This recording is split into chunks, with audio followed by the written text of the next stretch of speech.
Oke, thank you diingatin. Nah, seperti itu ya teman-teman. Jadi tahapan dan proses pasti akan dijelaskan nanti lebih jauh teman-teman.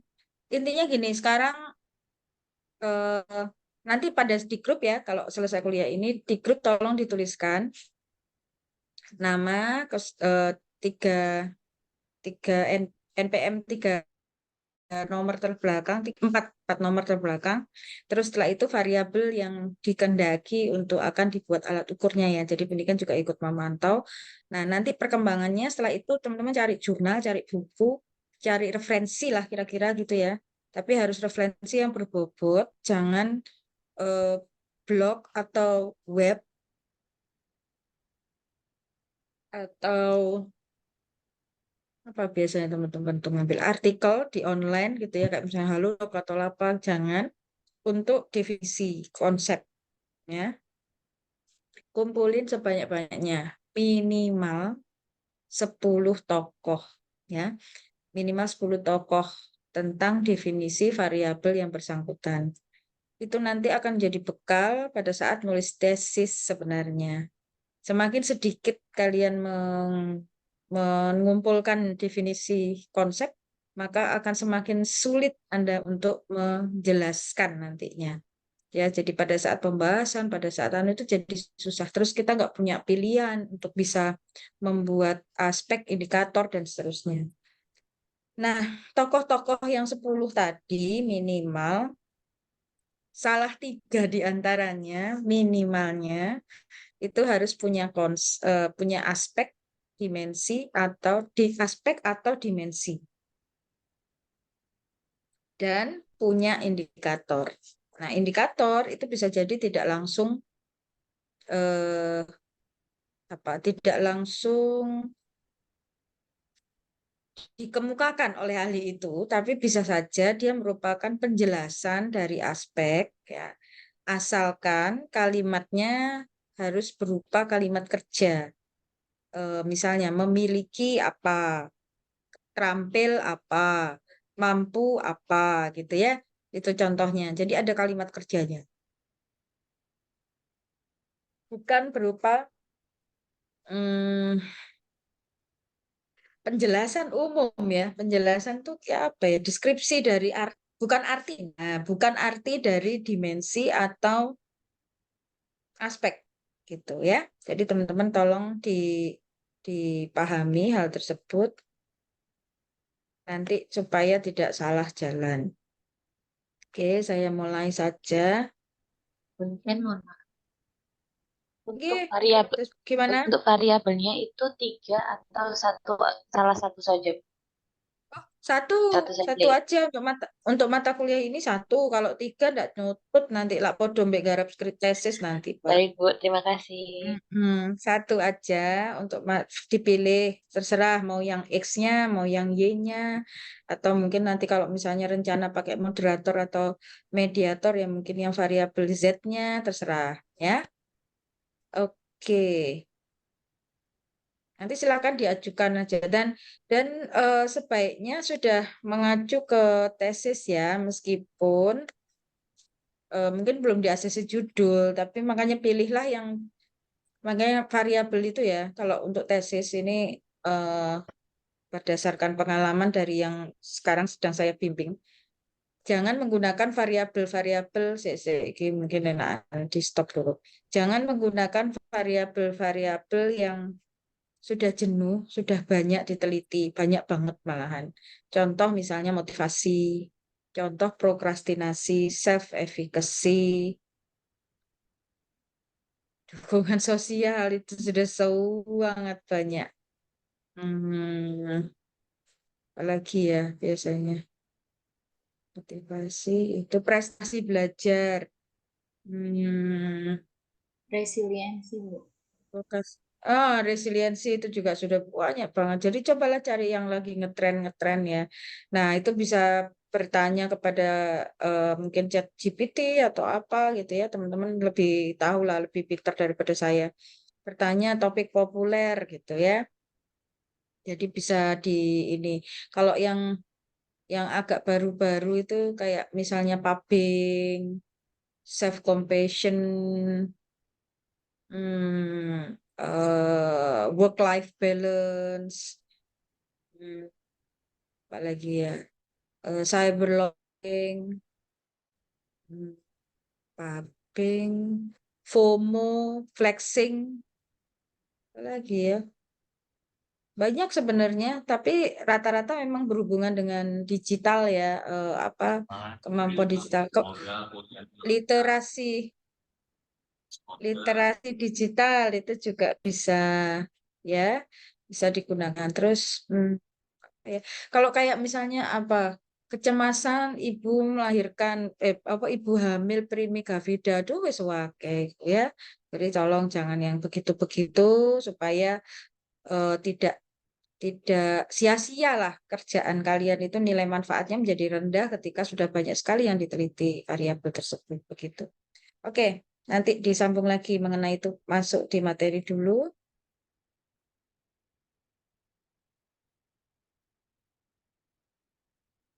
Tampak Tampak, ya, Bu. ya. Oke.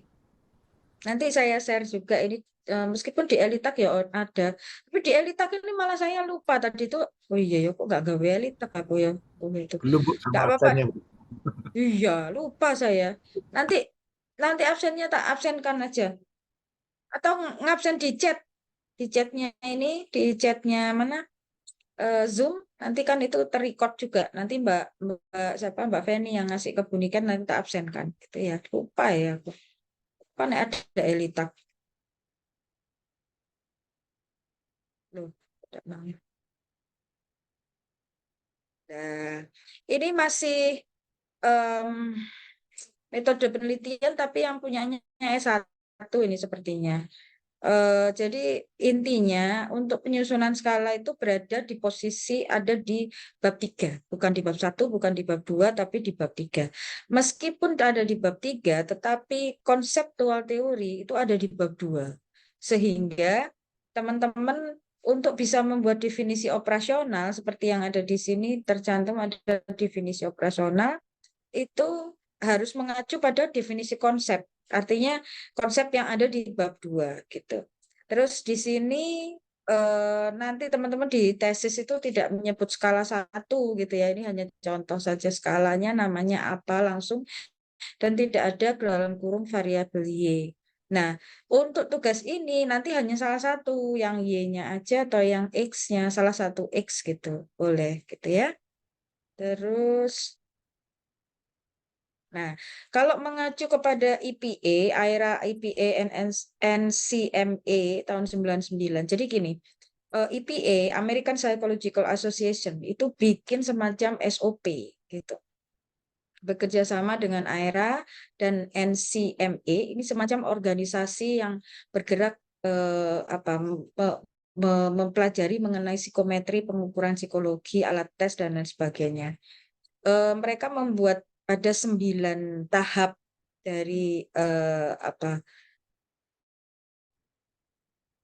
penyusunan atau pengembangan atau konstruksi alat ukur itu mengikuti 9 tahap ini.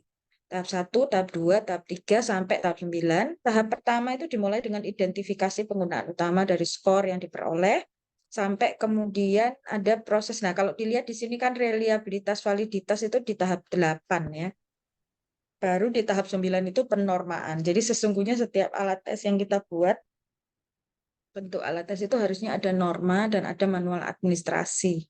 Terus untuk di tahap, perhatikan di tahap 5 itu ada pilot study dan perbaikan soal, sementara di tahap 6 ada uji coba. Bedanya apa, Bu? Pilot study sama uji coba. Kalau pilot study itu pada sejumlah kecil subjek yang dituju, ya. Kalau uji coba ini besar jumlah kayak menggunakan teknik sampling gitu. Nah, di pilot study ini sifatnya kualitatif dan ada perbaikan soal, sementara di tahap uji coba ini eh, bentuknya adalah kuantitatif nantinya, hasilnya ditabulasi, kemudian dilakukan item analisis itu memilah mana yang masih mau digunakan, mana yang enggak, begitu kira-kira lah. Hasil outputnya akan berupa reliabilitas dan validitas, gitu. Nah, dalam proses konstruksi eh, ini sebenarnya adalah tahapan yang mutlak harus diikuti. Step by step-nya ini harus diikuti dengan baik supaya kita menghasilkan alat ukur yang valid dan reliabel. Nah, kita mulai dari yang pertama, identifikasi penggunaan utama skor yang diperoleh. Pertama, kita harus menetapkan dulu tujuan tes atau alat ukur kita itu dibuat untuk apa. Apakah untuk pengembangan ilmu pengetahuan dan teknologi, ataukah untuk menyajikan informasi bagi pembuat kebijakan, misalnya seperti itu. Jadi kalau teman-teman untuk sasarannya tesis ya berarti yang pertama ya pengembangan ilmu pengetahuan dan teknologi. Jadi alat tes itu akan menjadi salah satu hal yang mendukung perkembangan ilmu pengetahuan. Nah, misalnya tujuan yang spesifiknya apa untuk klasifikasi, misalnya klasifikasi eh, dari subjek ya dikategorikan dalam kategori-kategori tertentu. Misalnya ketika BINI diciptakan pertama kali itu kan ditujukan untuk seleksi anak dengan kebutuhan khusus gitu ya. Terus ada lagi tes apa itu ya lupa saya. Itu berkaitan untuk seleksi klasifikasi atau menyeleksi ini loh apa eh, pemuda-pemuda yang akan diberangkatkan perang itu apa jenenge? Militer apa? Wajib, Bamil wajib ya. militer. Wajib militer. Nah, zaman dulu itu pada saat Perang Dunia Kedua itu para pemuda itu kan dipilih gitu ya supaya bisa. Aduh, ini suaranya kok mute saya. Anaknya Mbak Prilana Bila. Tolong di mute dulu di mute saya. Nabila. Iya, mana Mbak Nabila ini? Mbak Bila di suaranya. Mbak Oh, ini Bila. dia sudah. Sudah saya mute. Kepencet mungkin. Nah, itu ya. Jadi tujuan-tujuan itu tentu menentukan bagaimana bentuk tesnya. Maksudnya misalnya gini, apakah pilihan jawabannya akan bergerak favorable unfavorable, bergerak dari setuju tidak setuju sampai sangat setuju, misalnya begitu. Terus kira-kira kalau itu untuk perang dunia kan berarti harus orang yang misalnya nih kita bikin alat tes untuk kesehatan mentalnya dia ya orang yang stabil mentalnya yang akan kepilih kalau yang nggak stabil ya ngapain dikirim perang gitu nanti malah nembakin temennya sendiri gitu. Nah dalam kondisi itu berarti dia harus ketat ya seleksinya klasifikasinya ini harus ketat menggolongkannya gitu nggak boleh asal. Nah kondisinya kalau seperti itu soalnya nggak boleh gampang-gampang misalnya itemnya nggak boleh yang gampang-gampang. Kalau yang gampang-gampang semua orang yang tidak berkompeten jadi bisa jawab dong gitu ya jadi harus sangat ketat. Terus misalnya kebutuhan diagnosa kalau misalnya kita menduga bahwa anak ini mengalami depresi. Terus kita bikin alat tuh screening untuk depresi gitu. Misalnya kayak bikin back gitu ya atau BDI gitu ya, back depression ini apa inventory. Nah, misalnya begitu. Itu berarti nanti item-itemnya harus benar-benar mencerminkan kondisi depresi, menggambarkan apa indikatornya orang-orang depresi gitu. Jangan sampai keluar dari konteks tuh misalnya. Berarti validitas dan reliabilitasnya harus tinggi. Nggak bisa enggak. Nanti kalau enggak orang yang enggak depresi ikut terekam sebagai orang depresi. Sebaliknya orang yang enggak depresi, orang yang depresi terekam sebagai tidak depresi, orang yang enggak depresi terekam sebagai depresi. Nah, kacau kan gitu. Kemudian yang ketiga perencanaan intervensi. Ini sama hampir sama dengan diagnos tadi karena kalau sudah bicara masalah psikologi mendeteksi mental seseorang gitu ya. Itu kan kita diagnos. Diagnos itu kan kayak dokter itu menduga oh gejalanya orang ini kalau kalau makan apa pedas terus perutnya sakit. Berarti kemungkinan lambungnya nggak kuat, misalnya begitu. Itu diagnos. Nah, kan harus dibuktikan. Nah, kalau ketika sudah terbukti dengan alat ukur yang benar, ya kalau dokter mungkin membutuhkan stetoskop, kalau psikolog ya tadi butuh alat tes gitu kan. Nah, kalau sudah benar, sudah menegakkan diagnosa kan, seorang psikolog harus merencanakan intervensi. Intervensinya apa? Apakah cukup dengan psikoedukasi aja? Apakah harus dengan apa terapi tertentu? Nah, kondisi itu berarti ya sekali lagi alat ukur kita harus benar. Jangan sampai terapi atau intervensi itu diterapkan pada orang yang tidak tepat gitu. Orang yang harusnya nggak apa-apa malah diintervensi. Orang yang apa-apa nggak diintervensi gitu. Identifikasi. Nah, misalnya ini nih kita memilih pilot. Nah, seleksi untuk pilot. Nah, kalau seleksi pegawai negeri sama seleksinya pilot mungkin lebih ketat harus seleksinya pilot ya. Ada tes tertentu yang dia nggak boleh gagal gitu. Misalnya tes mengidentifikasi musuh atau lawan gitu ya. Kan nggak boleh gagal gitu ya. Kalau gagal ya berarti dia nggak kompeten gitu.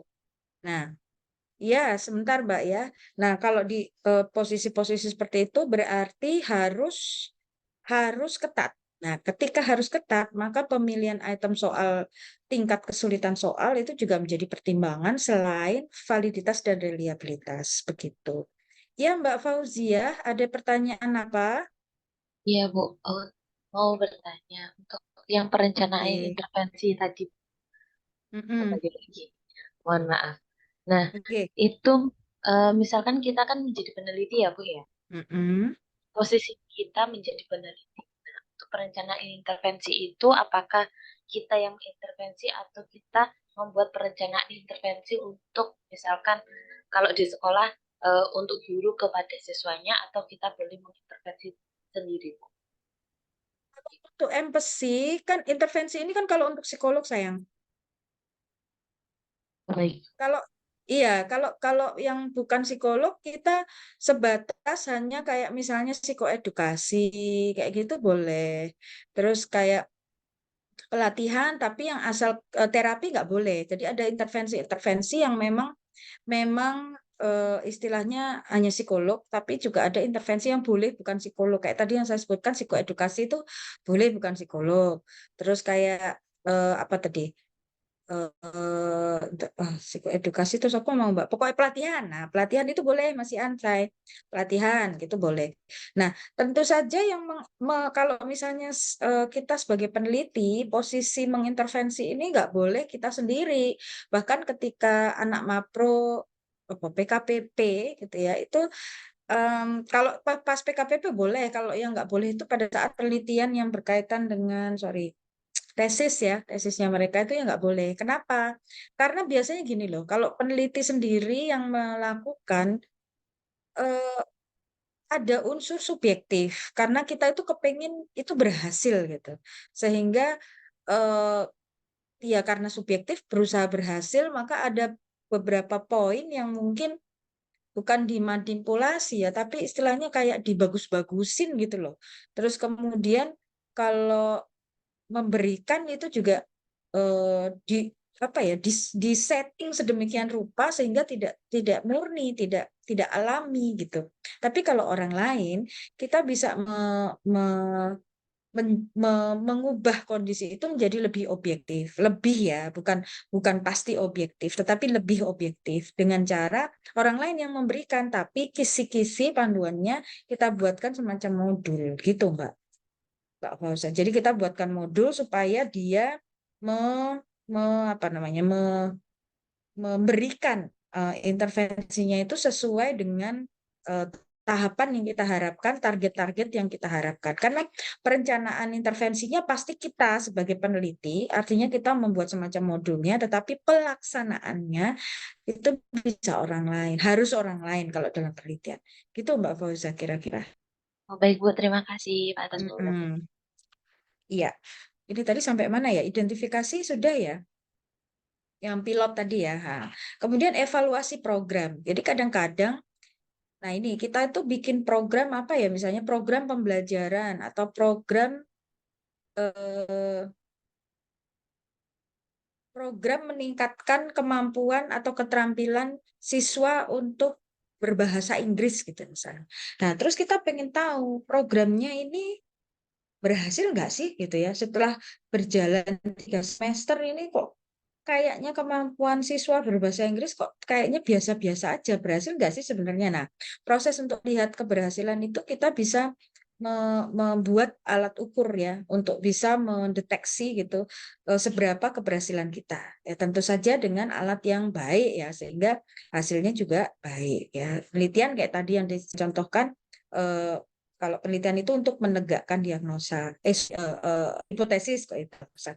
Nah, kalau kita buat alat ukur untuk penelitian sama kita membuat alat ukur untuk identifikasi atau klasifikasi atau diagnosis itu berbeda. Berbedanya gini, berbeda pada tuntutan maksudnya. Berbeda pada tuntutan itu maksudnya kalau untuk yang tadi itu harus ketat, yang diagnosa, identifikasi, perencanaan intervensi itu harus ketat. Kenapa? Karena kalau tidak itu kayak kita salah dalam memberi label orang gitu ya.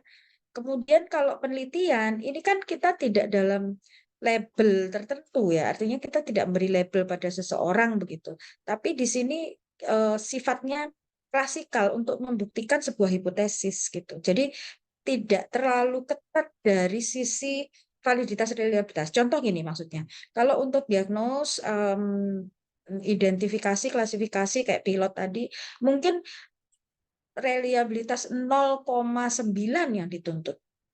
Kalau validitas reliabilitas ya mungkin 0 di atas 0,5 sampai 0, pokoknya di atas 0 kan Pak, batas minimal kan item itu dikatakan valid itu kan kalau di atas 0,3. Mungkin kita yang karena maunya yang soal yang bagus-bagus, item yang bagus-bagus ya berarti di atas 0,7 misalnya gitu. 0,6 ke atas lah atau 0,5 ke atas gitu. Tapi kalau misalnya untuk yang apa penelitian mungkin tidak harus segitu gitu ya, antara 0,3 sampai 0,7 itu sudah bagus. Terus reliabilitasnya dapat 0,7 itu sudah nggak apa-apa kayak gitu loh. Itu jadi tergantung banget pada hasil pada untuk apa tujuan tes itu dibuat. Terus, nah, dimensi yang diukur itu juga harus ditetapkan dari awal karena bentuk tesnya akan berbeda, bentuk alat ukurnya jadi berbeda.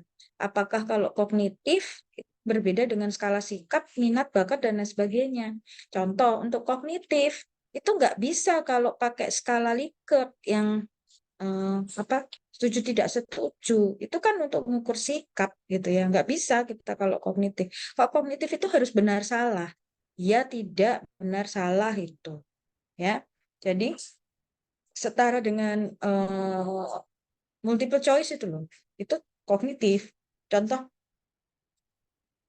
contoh misalnya pengetahuan tentang kehamilan gitu, pengetahuan tentang kehamilan itu nggak bisa kita pakai setuju tidak setuju, kita harus pakai dimensi kognitif yang diukur karena pengetahuan gitu ya.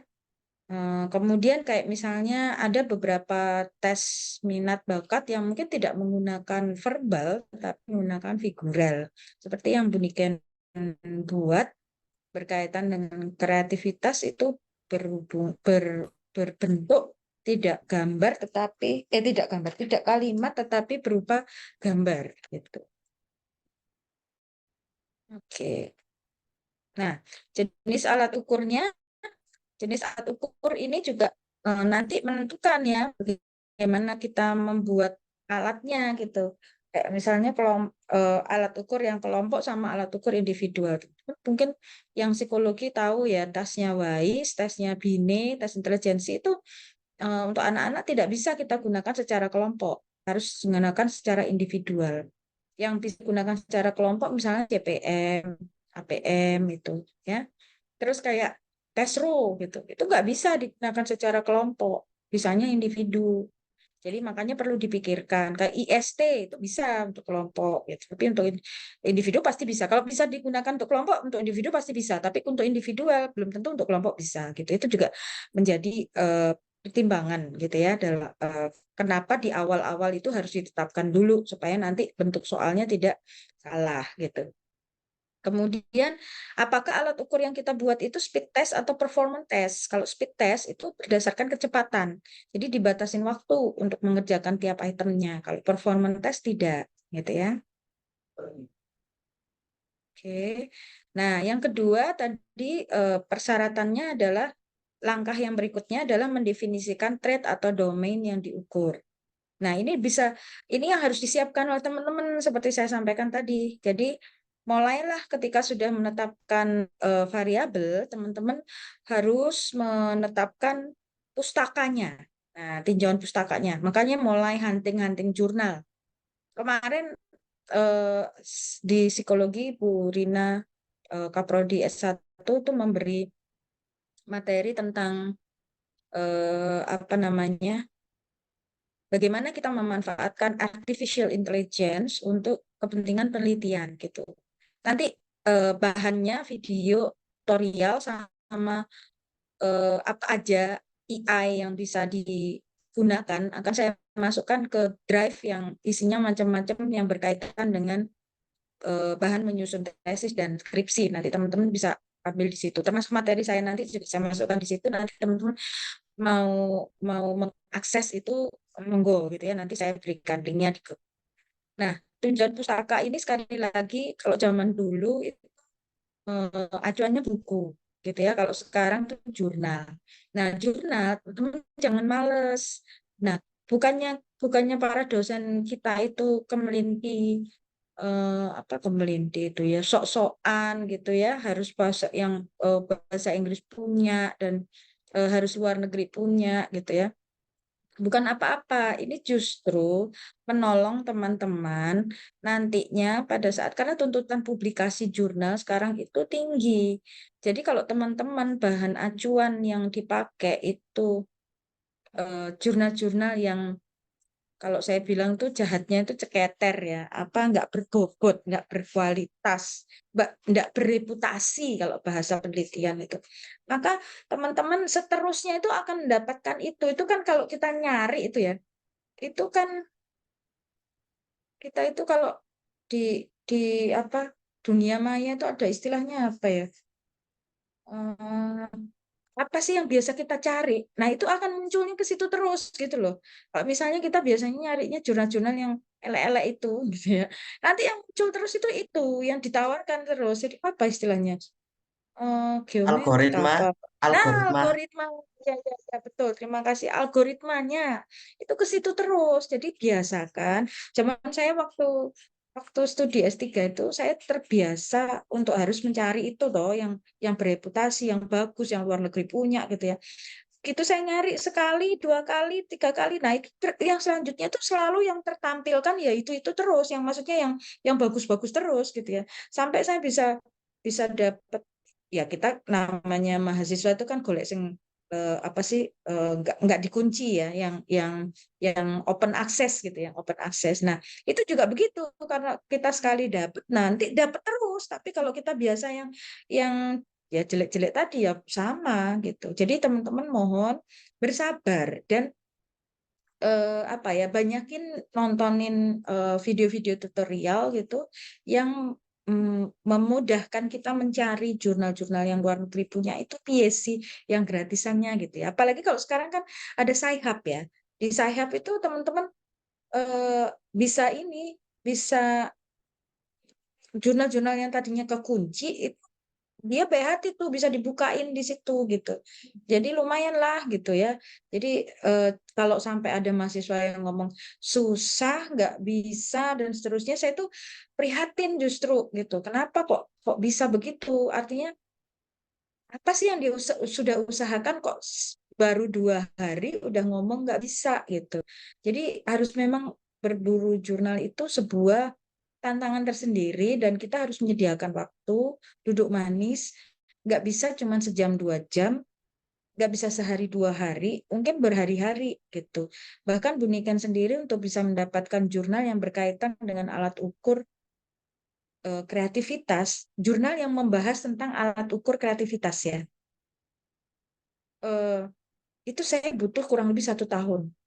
Dan itu saya cuma dapat 20 jurnal yang bagus gitu, yang bisa bisa dianalisa yang artinya dia membandingkan gitu ya, dia menganalisa mengenai sebuah alat tes gitu, diomongin di situ gitu ya.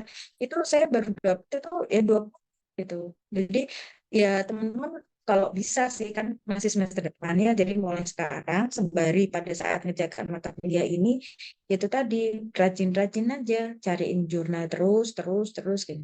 Terus kalau saya selalu menekankan ke mahasiswa bahwa tidak pernah rugi ketika kita membantu orang lain. Artinya gini, pada saat kita hunting dengan kata kunci kita, kok ternyata ada punyanya orang lain, bukan punya kita nih, jurnalnya harusnya nggak masuk untuk kita, nggak cocok gitu untuk kita, karena variabelnya beda. Tapi ternyata itu cocok untuk teman kita. Berikan, unduh aja, nggak apa-apa. Kebetulan lewat kan di tempatmu gitu. Lewat, nah unduh, berikan ke teman. Insya Allah temanmu juga akan melakukan hal yang sama gitu. Ya, kalaupun misalnya enggak Bu, ya nggak usah merasa itu rugi lah. Kok jahat sih aku udah ngasih, kok aku nggak dibalas ngasih. Nggak usah pikir kayak gitu. Sekarang mungkin kamu belum dapat balasan kebaikannya, tapi nanti kamu pasti akan dapat kebaikannya. Karena kamu memudahkan orang lain, kamu pasti akan dimudahkan sama orang lain. Gitu. Ya, nggak usah mikir, kok nggak dibalas, kok anu nggak usah. Gitu ya. Kalau kebetulan lewat itu kan berarti ya rezekinya temanmu itu, tapi lewat kamu. Gitu aja ya. Yang berikutnya konten analisis. Nah, disinilah ketika tinjauan pustaka tadi udah kita dapat banyak buku, banyak jurnal, banyak artikel kita baca-baca, proceeding boleh ya, tapi yang nggak boleh itu eh, untuk definisi ya, itu nggak boleh dari tesis, nggak boleh apalagi dari skripsi ya, harus dari jurnal, buku, apa tadi, proceeding boleh gitu. Terus konten analisis itu adalah membandingkan antar definisi-definisi konsep tadi, mana sekiranya yang tokohnya itu mengemukakan sampai dimensi, sampai indikator, atau aspek sampai indikator juga. Karena ada beberapa tokoh yang dia hanya ngomongin definisi doang gitu, nggak sampai ke indikator. Nah, kita harus pilah-pilahin nih, pilah-pilahin mana yang sampai ke indikator itu yang kita ambil, lalu kemudian cek gitu ya, mana yang paling cocok aspeknya sama kita. Definisi konsep, definisi konsep, aspek sama indikatornya yang paling cocok dengan situasi yang fenomena yang kita hadapin gitu. Karena ada yang definisi itu nggak pas gitu ya, terus aspek indikatornya juga nggak sesuai gitu. Ya sudah, jangan dipakai. Terus critical incident itu kita mencari subjek atau expert judgment yang memiliki pengalaman berkaitan dengan variabel yang kita teliti gitu. Cuman ini tidak lazim untuk tataran S1 maupun S2. Biasanya dipakai untuk tataran S3. Kalau variabel yang sedang diteliti itu tidak ada definisi utuhnya. Maksudnya gini, kayak contoh Buniken ya. Buniken kan meneliti tentang kreativitas di bidang arsitektur. Nah, kreativitas definisinya ada, banyak gitu ya. Definisinya arsitektur banyak juga, tetapi definisi tentang kreativitas bidang arsitektur itu nggak ada. Nah, dalam kondisi itu, Buniken harus melakukan critical incident. Caranya gimana? Buniken mencari arsitek-arsitek, terus mencari desain interior, pokoknya yang berhubungan dengan kreativitas lah pekerjaan mereka. Termasuk salah satunya yang saya wawancara adalah Prof. Johan Silas, ahlinya tata kota Surabaya gitu. Nah, saya mewawancara beliau menanyakan mengenai pengalaman beliau yang berkaitan dengan kreativitas di bidangnya, di bidang kerjaan mereka gitu. Apa yang mereka alami dalam proses berkreativitas? Menurut mereka kreativitas itu apa? Terus apa sih sebenarnya dalam konsep kreatif? Kenapa sebuah bidang mereka itu butuh kreativitas kayak gitu? Itu namanya critical incident. Itu semua dicatat, terus kemudian itu menjadi pertimbangan untuk menetapkan konsep dari variabel gitu. Yang berikutnya observasi atau FGD. Nah, tadi dari sejumlah orang tadi itu Buniken mau melakukan observasi FGD ya. Ada 10 orang, yang 5 orang itu expert judgment dari bidang arsitektur, langsung yang 5 orang lagi adalah eh, kayak pengajar dosen ya yang di bidang arsitektur. Nah, itu supaya apa sih pengalaman-pengalaman mereka itu mengerucut menjadi satu sumber gitu ya, suatu sumber wacana bahwa yang dimaksudkan dengan kreativitas bidang arsitektur itu ini, aspek indikatornya ini gitu. Nah, expert judgment ini nanti selain di observasi dan FGD bisa juga diberikan semacam apa validator ya, validasi. Jadi mereka memvalidasi dari item-itemnya, dari validasi dari pengertian tadi gitu ya, bahwa definisi dari kreativitas bidang arsitektur itu seperti apa sih? Itu expert judgment memberikan tanggapan, memberikan validasi. Oh ya sudah benar seperti ini. Oh ya aspeknya memang seperti ini kayak gitu. Nah, kalau instruksional objektif ini berdasarkan kayak instruksi apa ya, bukan kayak tujuan pembelajaran atau instruksi yang diberikan oleh akademisi kepada siswa terkait dengan tugas-tugas yang berkaitan dengan kreativitas. Misalnya bunyikan tentang kreativitas. Kalau di tempat lain mungkin tempat lain variabel lain ya mungkin yang variabel yang lain. Nah, critical incident instructional objective observasi FGD ini tidak sarankan untuk bukan tidak disarankan. Tidak tidak banyak digunakan oleh mereka yang tesis atau skripsi karena memang tatarannya dan tingkat kesulitannya serta waktu, biaya dan lain sebagainya itu terlalu tinggi. Sementara yang bisa dilakukan untuk tataran skripsi dan tesis adalah tinjauan kepustakaan, konten analisis dan expert judgment. Gitu. Lalu yang definisi operasional. Nah, tadi kan tahapannya tuh, kalau kita sudah konsep-konsep, kita kumpulin dulu nih yang seragam seperti apa. Kalau Bu Niken tuh waktu dapat, jadi misalnya dapat nih definisi dari tokoh A gitu. Itu saya masukkan ke Excel, bukan di Word ya, tapi di Excel. Saya masukkan di Excel, terus habis gitu nanti saya dapat lagi. Itu saya masukkan dulu. Nah, ketika sudah dibandingkan jejer gini, kan bisa kelihatan tuh. Oh iya ya, kok mirip ya? Oh, berarti saya geser ke bawah. Ya, saya geser bukan ke samping tapi ke bawah. Nah, yang kolom 1 itu untuk misalnya setelah saya baca gitu ya, oh ternyata definisi-definisinya ini mengarah kepada kemampuan kognitif. Maka yang di atas tuh saya headingin kognitif gitu.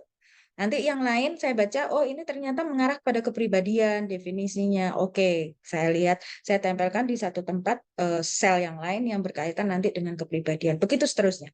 Sehingga pada saat saya harus membuat definisi operasional, saya gampang memilah, mengambilnya.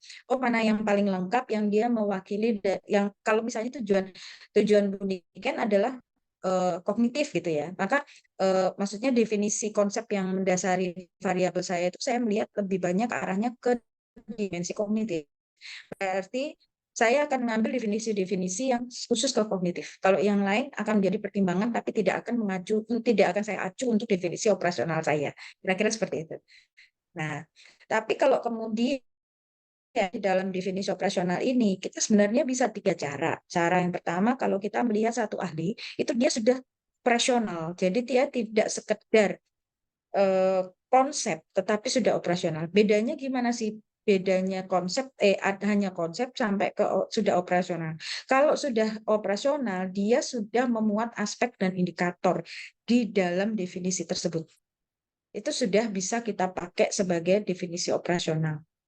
Nah, kalau misalnya kok nggak ada satupun tokoh-tokoh yang seperti itu, maka kita boleh membuat definisi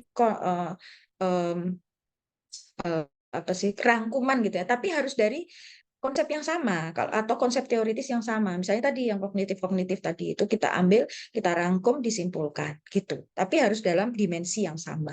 Kalau definisinya berbeda nggak bisa kita pakai karena berbeda gitu ya. Terus yang berikutnya kalau misalnya gini, kita meneliti tentang kecerdasan, terus kemudian yang kita pakai alat ukurnya, wah ini kayaknya kalau kecerdasan ini bukan anak-anak, saya pakai WISE deh kalau begitu, saya pakai WISE gitu. Nah, tapi kemudian karena kita cocok sama WISE nih alatnya, nah berarti pada saat kita membuat definisi nggak boleh pakai definisi kesimpulan atau definisi dari satu ahli, tapi bukan Weiss. Weiss itu kan dibuat sama Wechsler ya. Berarti definisi konsepnya harus dari Wechsler juga. Nggak boleh kita mengambil definisi konsep punyanya Bini, punyanya IST, punyanya FSCT itu apa, siapa gitu. Nggak boleh. Ya, SSCT nggak boleh juga. Harus pakai yang punyanya Wechsler gitu.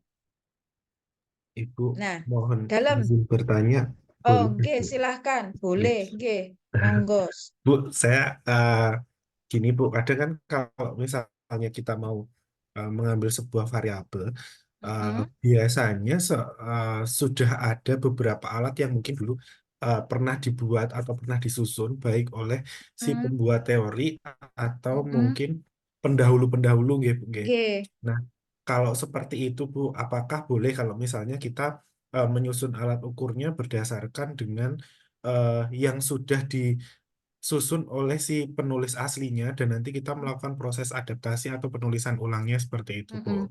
Ya, kalau yang namanya, nah ini sering juga mahasiswa tidak tahu bedanya adaptasi sama modifikasi. Nah, kalau Oke. adaptasi, alat ukurnya itu alat ukur orang orang luar negeri, masih dengan bahasa aslinya dari sono gitu ya. Luar negeri itu macam-macam kan, bisa bahasa Inggris, bahasa Belanda, bahasa Arab, bahasa lain-lain gitu. Pokoknya bukan bahasa Indonesia lah.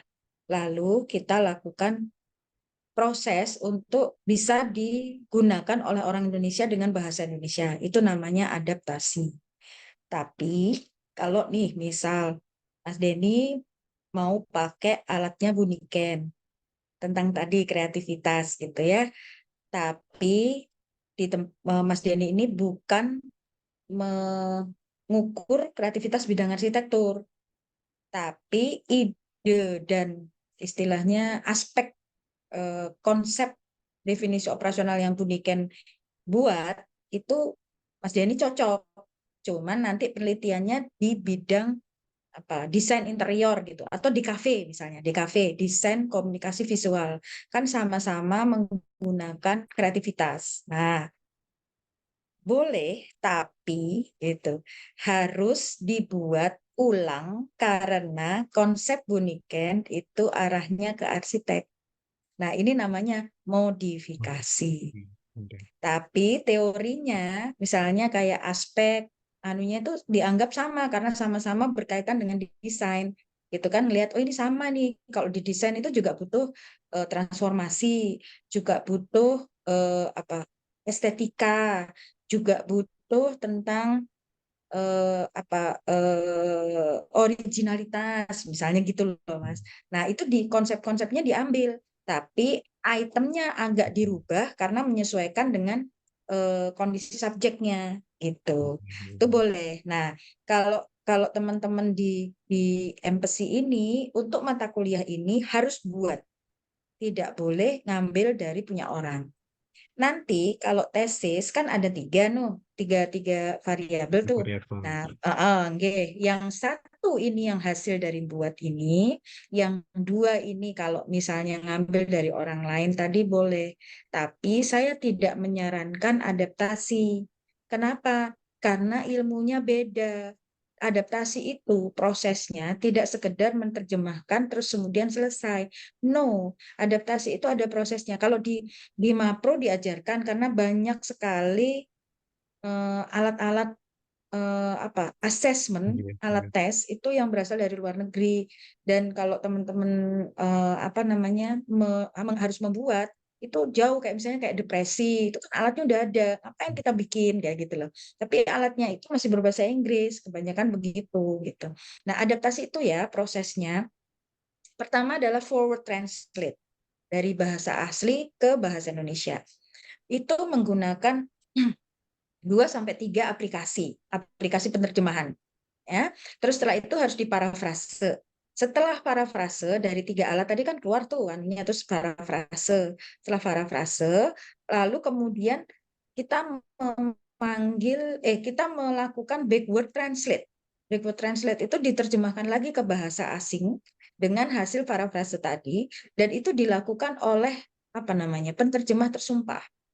Penerjemah tersumpah tapi tidak boleh alat aslinya ditunjukin sama dia. Jadi dia harus benar-benar dari hasil parafrase kita diubah ke dalam bentuk bahasa Inggris lagi. Lah nanti kemudian ini singkat cerita ya. Terus kemudian dia hasil itu tadi oleh peneliti akan dilihat kesamaan dengan tes yang asli, bahasa tes yang asli seperti apa. Kalau misalnya jauh, itu akan dilakukan lagi prosesnya, ditinjau ke belakang, parafrasenya tadi seperti apa, kemudian dilakukan lagi. Gitu seterusnya sampai kita dapatkan yang kurang lebih dia setara.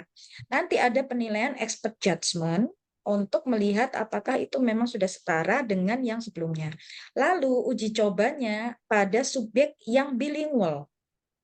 Jadi dua-duanya harus diuji coba, yang bahasa Inggris dan yang bahasa Indonesia. Kenapa harus dua-duanya? Karena kita tidak tahu apakah ketika orang menggunakan yang bahasa Indonesia, berarti hasilnya harusnya kalau alat ini sudah setara nih, ya sudah setara, itu kan harusnya hasilnya sama. Tapi kalau misalnya hasilnya banyak yang tidak setara, maka tidak bisa kita gunakan. Berarti masih harus diulang lagi prosesnya. Begitu, Mas Denny. Nah, kalau teman-teman sibuk di situ, nggak lulus-lulus nanti. Ya, jadi untuk tesis nanti saya tidak menyarankan yang adaptasi, tetapi gunakan saja modifikasi. Karena bikin alat itu jauh lebih mudah dan biaya lebih murah. Adaptasi itu juga harus ada izin dari yang membuat. Makanya dulu kenapa Buniken bikin alat tes untuk kreativitas, ya karena itu tadinya mikir mau TTCT aja yang itu iniin adaptasi atau alat lain diadaptasi gitu. Tapi kok ternyata maunya bikin eksperimen kan dulu. Tapi kok ternyata rumit ya gitu ya, terus harus izin lagi. Wah, mendingan bikin dewe gitu. Saya mikirnya gitu. Itu Mas. Nggih, nggih, Bu. Eh, Cukup sih, Bu. Kemarin saya sempat Cukup. terpikir gitu, Bu. Karena Mm-mm. salah satu variabel eh, yang saya Mau minati ambil? itu ternyata Mm. banyak banget alat yang sudah tersedia gitu. Salah Uh-uh. satu variabel lainnya itu dia sudah ada malahan Bu yang sudah ditranslasikan, maksudnya sudah diadaptasi ke bahasa Indonesia. Mungkin itu nanti Nah, bisa kalau bisa itu bisa digunakan ya Bu Mas. ya. Kalau sudah translasi, sudah diadaptasi dan dia melalui proses adaptasi yang benar ya. Mm-mm. Tapi nanti Nggih, tetap harus dilakukan uji validasi lagi. validasi. Tetap Nggih, nggih. boleh kalau yang seperti itu. Asalkan memang konsepnya sama ya. Artinya Nggih, teori yang nggih. mendasari sama. Misalnya gini loh, prokrastinasi itu kan ada banyak tokoh nih Nggih. gitu. Nah, kalau misalnya tokohnya yang mau diambil sama Mas Denny, ya itu tokoh si A gitu. Maka alat ukur yang tadi itu tokohnya yang dasar dasar pembuatan alat ukurnya juga harus tokoh A, nggak boleh tokoh B. Kalau tokoh B berarti nggak bisa gitu. Gitu Mas Denny. Nggih, nggih, nggih. Oke, Nggih, matur suwun Bu Niken. oke, sami-sami. Lanjut dulu ya. Nggih. Ini contoh nih teman-teman untuk membuat bagaimana dari sebuah definisi konsep kita akan beralih menjadi definisi. Sudah terlihat ya? Sudah tampak? Masih Iya, Bu. definisi konsep, Bu. Ya, Iya, memang masih sudah. definisi konsepnya. Iya, sudah, Bu. Ini contoh dari definisi konsep yang dikemukakan oleh Kaplan. Kaplan tahun 2010 bilang problematic internet use adalah kondisi multidimensional yang mencakup gejala kognitif, emosional, dan perilaku. Kondisi ini dapat menyebabkan kesulitan bagi seseorang dalam mengelola hidupannya saat tidak menggunakan internet. Jadi kalau definisi konsep, dia bisa 2-3 kalimat. Ya, kalau definisi konsep, meskipun dia menjelaskan satu variabel. Nah, aspek dan indikator yang dikemukakan Kaplan mengatakan bahwa problematic internet use itu terdiri dari preference for online social interaction, mood regulation, deficient self-regulation, negative outcomes, ya, yang terdiri dari ini. Ini penjelasannya dari aspeknya ada 4, kemudian di bawahnya itu indikatornya. Nah, kalau mau buat definisi operasional, jadi gini. Definisi operasional yang alinea pertama ini peneliti yang buat gitu. Problematic internet use atau PU dalam skripsi ini didefinisikan secara operasional.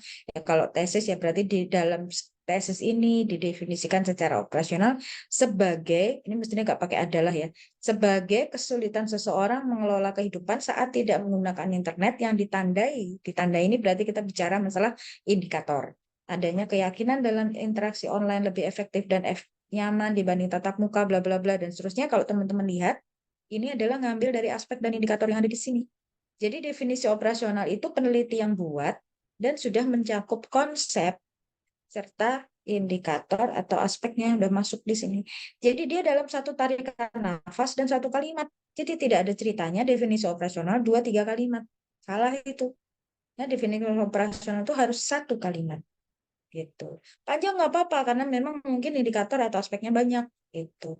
Nah, baru dikasih penjelasan di bawahnya nanti. Definisi operasional tersebut didasarkan pada konseptual teoritis dari Kaplan 2010 yang aspeknya adalah baru sebutin nanti. Itu caranya. Definisi konsep ada di mana? Aspek indikator ada di mana? Ada di bab 2. Tapi definisi operasional ada di bab 3. Begitu. Oke. Tuh. Apa tuh? Kebablas. Nah, nih. Nah, berikutnya tahapannya adalah menyusun spesifikasi alat ukur. Nah, di sini kita itu menetapkan nanti tiap indikator itu diwakili berapa soal itu. Terus menyusun blueprintnya, bikin blueprint. Blueprint itu cetak biru. Kalau cetak biru itu artinya biasanya di teknik atau di arsitek itu dipakai sebagai kayak planning rencana gitu. Kalau mau bikin bangunan itu nanti kertasnya itu di warnanya itu agak kebiru-biruan, makanya disebut dengan cetak biru. Kalau kita blueprint itu berupa tabel yang isinya adalah aspek indikator tadi, lalu item-item nomor dari yang mewakili masing-masing aspek indikator. Kemudian menetapkan item pool-nya berdasarkan format soalnya mau dibuat seperti apa. Terus kemudian formatnya dengan subjek itu harus ditetapkan. Jadi misalnya gini, SD itu nggak bisa loh, anak SD terlalu banyak kalimatnya panjang-panjang, nggak bisa, susah dia pasti. Terus kemudian pilihan jawaban kalau kalau setuju tidak setuju dan itu kalau masih kelas 3 rasanya susah. Harusnya ya tidak, kayak gitu contohnya. Kemudian penulisan itemnya dan pemilihan item ini adalah proses yang harus dilakukan oleh peneliti sebelum meminta pertimbangan expert judgment. Nah, menulis item itu syaratnya 3 yang utama, ya. Sesuai indikator, ya, harus memperhatikan kata-kata kunci dari indikatornya. Terus yang berikutnya memperhatikan rambu, aturan, atau kaidah dari penulisan item. Sebentar, ini nyambung ke ini enggak? Coba.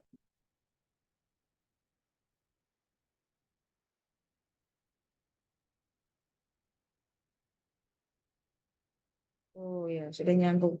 Teman-teman, ini bisa langsung terlihat di layar bahwa berganti dengan rambu penulisan item Iya, atau Sambung, tidak? sambung. Nyambung. Oh Bisa. ya, sudah.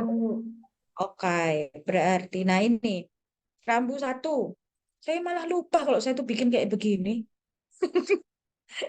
Oke, hindari item yang mengacu pada banyak peristiwa masa lalu dibandingkan saat ini. Jadi nggak boleh kita bikin item yang, misalnya gini, saya mendapatkan nilai matematika di atas rata-rata seluruh teman-teman di kelas. Itu kan kayak kayak kita harus mengingat-ingat, bener tak aku dulu itu nilai matematikaku di atas rata-rata ya. Nggak ingat pasti orang.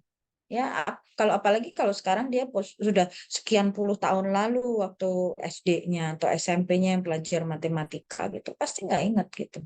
Terus hindari item yang dapat diinterpretasi sebagai fakta, padahal bukan. Semua manusia pasti mati, misalnya gitu. Ya, atau semua manusia kalau sakit pasti ke dokter. Nggak bisa tuh kita jadikan semacam fakta pasti gitu, nggak boleh gitu. Kalau itu psikologi kita nggak boleh. Terus hindari item yang dapat diinterpretasi lebih dari satu cara dan seterusnya.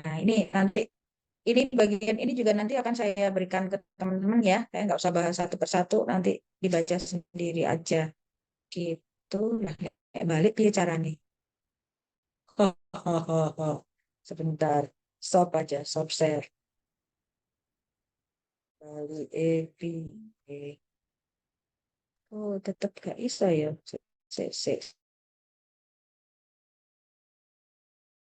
Sayang.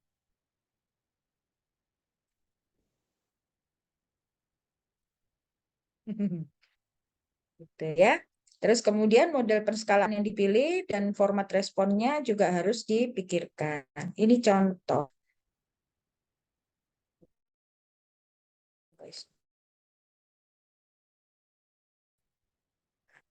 Literacy. Aspeknya yang pertama, functional skill and beyond. Nah, indikatornya apa? Mahir mengoperasikan perangkat teknologi digital. Saya memanfaatkan handphone dalam mengerjakan tugas saya.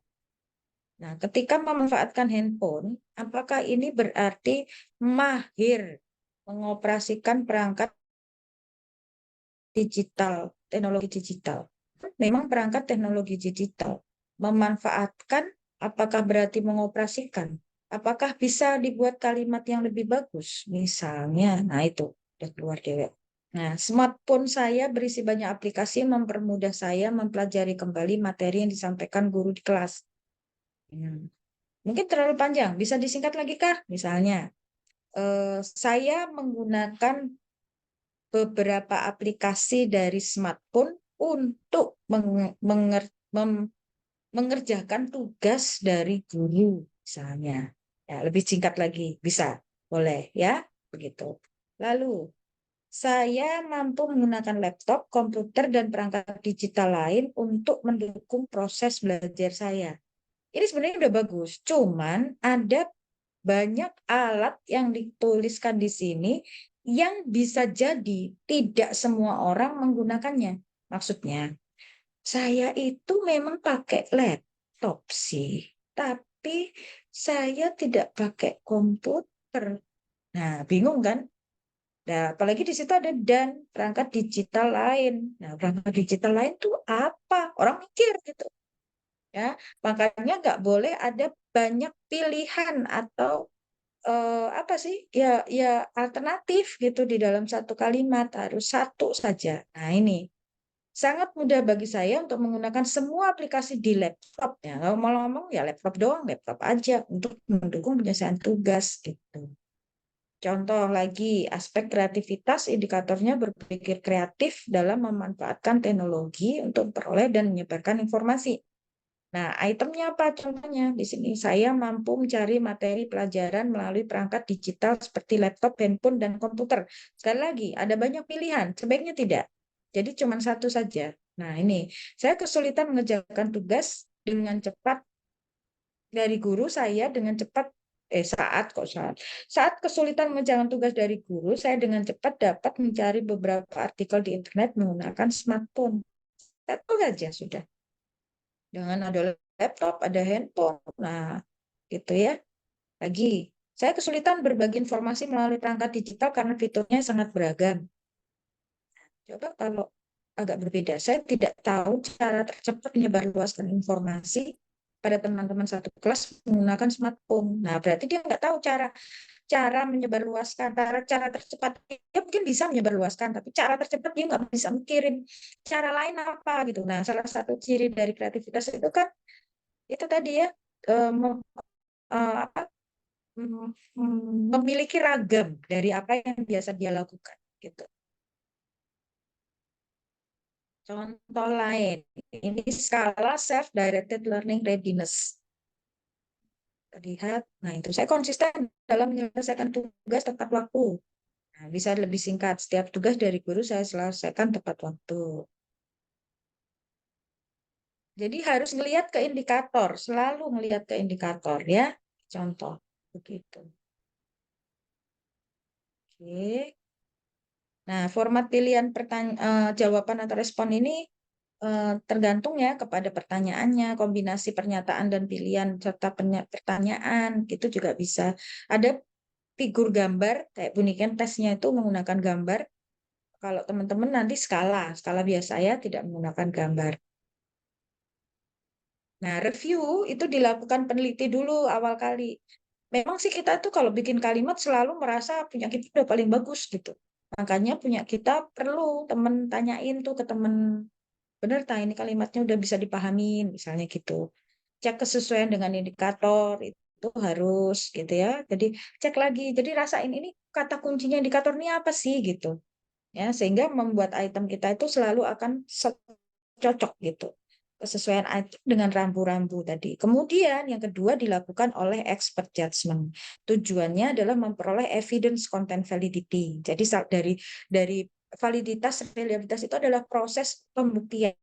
Jadi kalau di era 2000 standar 1999 itu disebutkan ada 5 tahapan evidence ya, 5 jenis, bukan 5 tahapan, 5 jenis evidence yang bisa dibuktikan oleh seorang peneliti bahwa alatnya alat yang baik gitu. Nah, salah satunya adalah evidence content validity.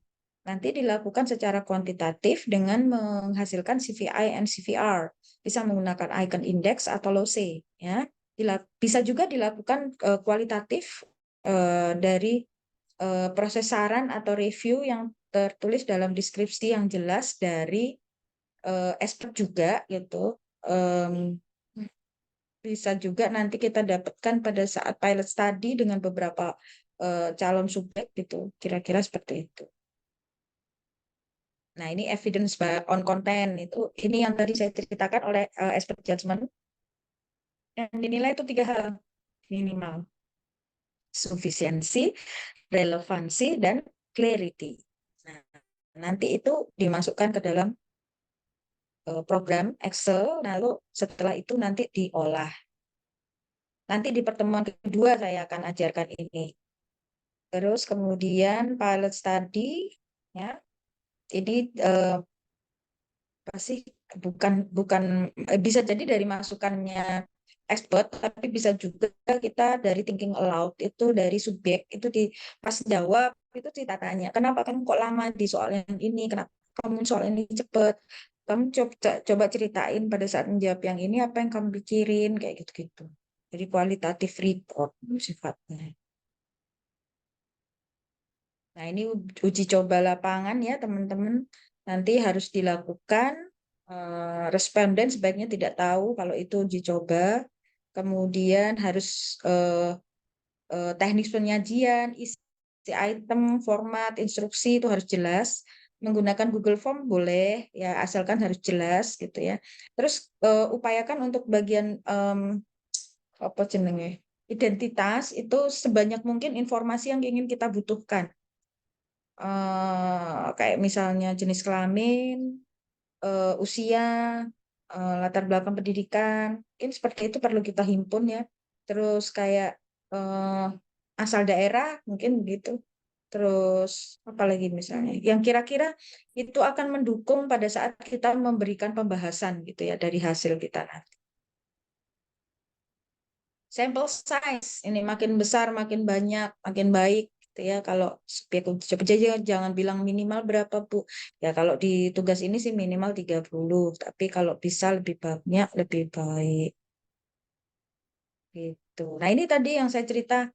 Jadi based on test content, based on respon proses, based on internal structure. Jadi teman-teman itu dua ini yang wajib itu di based on test content sama based on internal structure. Ini yang pakai SPSS, pakai WinStep itu ini.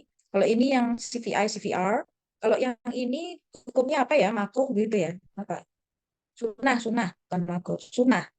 Ya, sunah. Dilakukan jauh lebih baik. Gitu ya. Ini based on respon proses itu teman-teman menanyakan kepada sejumlah subjek, kemudian secara kualitatif dicatat kenapa mereka begini, namanya thinking aloud itu tadi gitu. Nah, gitu mungkin teman-teman yang bisa saya sampaikan. Oh iya, sorry saya Loh, kok nggak mau stop? Nah, udah.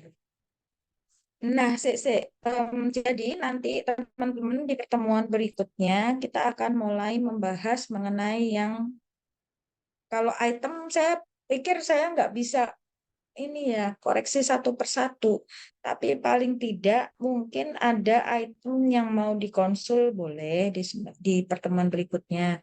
Terus saya berharap teman-teman sudah menetapkan menetapkan variabel setelah ini melalui PA grup, lalu setelah itu buatlah itemnya berdasarkan indikator dan seterusnya. Definisi operasional dulu ya, definisi operasional dan seterusnya. Nanti itu akan dimasukkan di laporan. Nanti ada laporannya. Terus setelah itu bikin item. Setelah bikin item, tahapan yang kedua berikutnya adalah expert judgment. Nah, expert judgment ini teman-teman harus ngumpulin 10.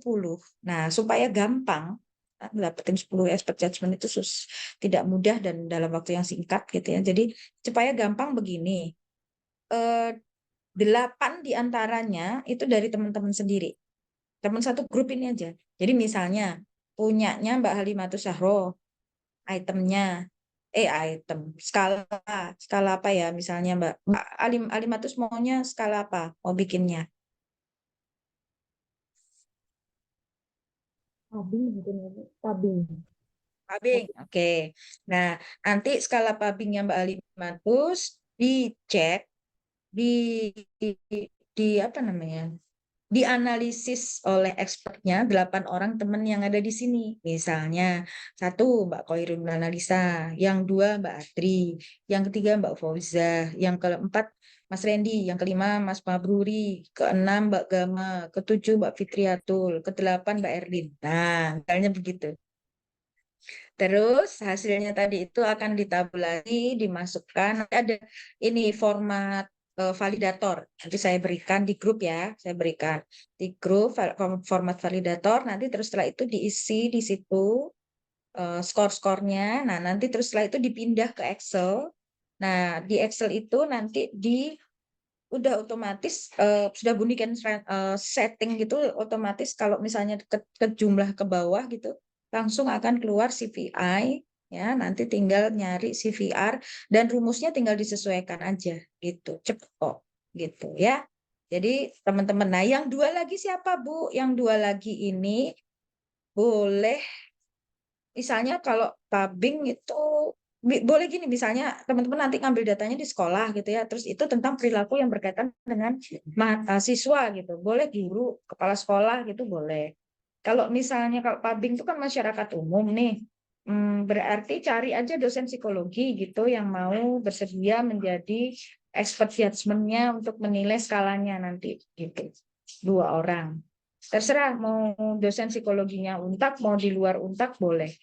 Tapi jangan buniken, karena nggak mungkin buniken membaca satu persatu. Soalnya banyak banget kelasnya buniken untuk penyusunan skala ini juga ada di S1, juga ada di Mako gitu. Jadi sangat tidak mungkin buniken membaca. Jadi mungkin orang lain aja yang biar cepat, kalau enggak nanti nyangsang di buniken lama banget nanti gitu. Ya, gitu teman-teman ya. Saya cukupkan dulu ngajarnya sampai di sini supaya teman-teman bisa mulai mikirin ya, terus kemudian mulai membuat itemnya pelan-pelan gitu. Nyari ininya dulu. Sebelumnya bikin item kan nyari dulu nih apa konsepnya dan seterusnya itu. Ya, seperti Bu Niken ceritakan tadi. Nah, kira-kira ada pertanyaan teman-teman?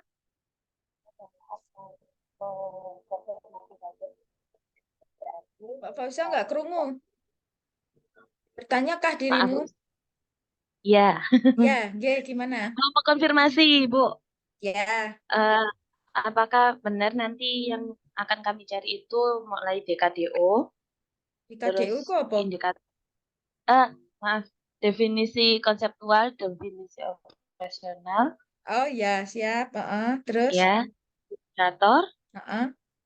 variabel indikator, dan skala. Aspek. Oh, aspek. Aspek. Jadi gini, pertama temuin dulu variabel. Mungkin dicatat. Pertama, tetapkan dulu variabel yang salah satunya yang variabel ini merupakan salah satu dari variabel tesisnya. Oke. Kalau sudah, cari definisi konsepnya dulu dari banyak sumber, minimal 10 tokoh. Oke, sudah dicatat. Nah, yang ketiga, setelah itu cari aspek indikator. Dari 10 tokoh tadi dipetani aspek indikatornya. Minimal harus dapat 3 tokoh yang punya definisi dan indikator, aspek dan indikator, sorry. Dari 10 tadi, minimal 3, ini punya aspek sampai aspek dan indikator. Baru setelah itu, teman-teman buat definisi operasional. Ini tahap keempat, bikin definisi operasional. Setelah definisi operasional dibuat, bikin blueprint. Ya, setelah bikin blueprint, tetapkan ini itu, ya. Jadi gini deh, nanti mulai pertemuan berikutnya bikin blueprint dulu ya. Latihan bikin blueprint, nanti terus kemudian Bunikan jelasin yang apa tadi konten validity tadi, yang pakai CVI, CVR, itu pakai data fiktif aja ya. Nanti itu saya share gitu ya. Terus kemudian teman-teman mencari expert judgment 10 orang tadi. Kenapa sih Bu kok 10? Soalnya kalau kurang dari itu, nilai konten validity CVI, CVR-nya itu jadi rendah. Gitu loh. Jadi yang idealnya itu di situ. Kalau dia udah bisa sampai 0,8, kalau kalau bagus banget bisa sampai 0,9, tapi kalau kurang itu dia di bawah 0,7, 0,6, 0,5 jelek banget gitu. Terus kalau lebih adjustment-nya makin banyak itu makin bagus hasilnya gitu. Jadi memang ya kita harus cari bukan pembenaran, validator dari banyak orang, divalidasi lah punya kita itu dari banyak orang. Itu ya, jadi minim. Nah, validatornya tadi 8 dari teman satu grup ini, satu angkatan, yang 2 dari tadi guru boleh, kepala sekolah boleh, dosen. Nah, dosen ini harus yang psikologi. Kalau enggak psikologi agak susah mengerti gitu konsepnya. Kalau misalnya skalanya berkaitan dengan pegawai gitu, karyawan gitu, bolehlah supervisor, pimpinan teman-teman boleh. Nah, terus kalau misalnya berkaitan sama apa ya? Subjek lain apa? Kalau masyarakat umum berarti dosen tadi syaratnya.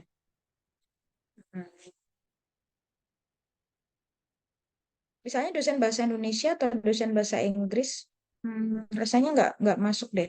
Kecuali kalau kayak Bunikan tuh misalnya tentang arsitektur, berarti carinya arsitek gitu, boleh kalau kayak gitu. Gitu ya, teman-teman. Nanti setelah itu tahapan berikutnya teman-teman akan melakukan uji coba. Uji cobanya minimal pada 30 subjek. Nah, setelah hasil uji coba ditabulasi. Tabulasinya setelah itu kita bahas dengan WinStep gitu. Nah, karena biasanya Buniket tuh cuma 3 kali pertemuan, maka jika nanti pada saat WinStep ini nggak cukup waktunya, kita cari hari yang dimana kita bisa bertemu dan kemudian belajar WinStep itu, gitu. Di luar jadwal perkuliahan dengan Buniket, sampai teman-teman bisa tampil dan membuat laporannya, itu. Interpretasi laporannya begitu. Itu sih Mbak Fauzia kira-kira. Baik, Bu Niken, terima kasih banyak.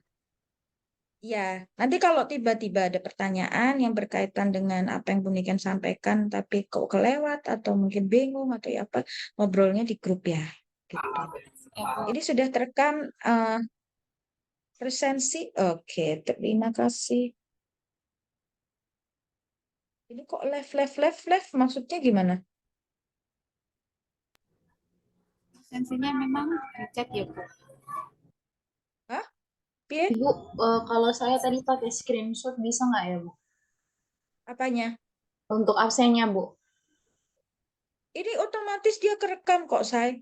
Ya, bener, Bu. Nanti pada saat sudah, terus apa jenenge? Convert ya. Di convert itu nanti dia akan muncul dalam satu folder, itu ada chat. Nah, chatnya itu kerekam nama-nama teman-teman gitu. Foto lagi aja Bu, foto Bu. Oh, foto juga boleh, monggo. Sekarang di foto aja. Siapa yang bagi Mbak Feni? Mbak siapa? Mbak Feni ya tadi yang mau foto, Siap boleh. Ibu. Ya. Jadi tadi harapanku sebenarnya nulis. Nah, ini kayak Mbak Feni gini loh. Ini kerekam nanti. Foto koronnya jangan lagi. Sudah Bu, sudah Iya, Bu. ditulis Bu Sudah. di kolom chat ya, sudah. Oh ya sudah. Oh ya, pinter-pinter. Oh ya, sudah. Nggak lihat ini. Oke, siap. Mau ditambahin dengan foto boleh Mbak Feni, foto aja sekalian Baik ya. Bu, iya Bu. Untuk slide pertama. Boleh. Depan dulu. Ya, on cam dulu semua. Oh.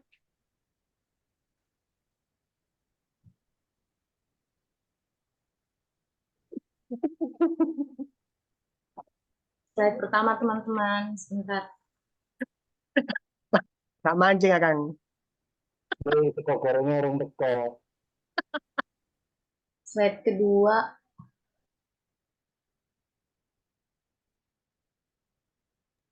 Oke. Madang. Sudah teman-teman. Ya, terima kasih banyak. Nanti Makasih dikirim Bu. di grup aja. Nanti Makasih, kalau ada Bu. pertanyaan hari ini langsung ini ya, nulis di chatnya grup apa aja intinya, apa namanya variabelnya ya, sambil bunikan nanti ngecek. Oke, terima kasih banyak. Saya akhirin dulu. Terima kasih Bu. Assalamualaikum Selamat warahmatullahi malam. wabarakatuh. Waalaikumsalam Selamat warahmatullahi malam. Terima kasih Bu wabarakatuh. Niken. Ibu saya menang.